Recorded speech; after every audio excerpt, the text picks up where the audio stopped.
নমস্কার, আজকে আমি মাছ করব। দেখুন নতুন পটল উঠেছে। পটল আমাদের 12 মাসকালই পাওয়া যায়। আমি পটল নিয়েছি, আলু নিয়েছি, মাছগুলোকে ধুয়ে নিয়েছি। মাছগুলোকে আমি এখন নুন হলুদ মাখিয়ে ভেজে নেব। একদম পাতলা ঝোল করব। পাতলা ঝোলটা খেতে খুব ভালো হয়। মাছ ভাজা হয়ে গেছে, মাছগুলোকে আমি তুলে নেব।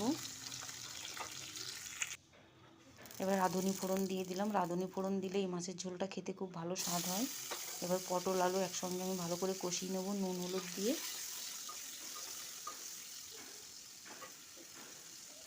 ভিডিওটা ভালো লাগলে লাইক কমেন্ট শেয়ার করে দিও।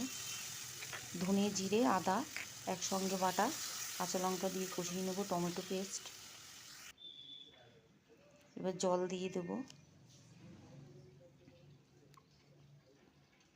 ভাজা মাছগুলো দিয়ে দেবো। এবার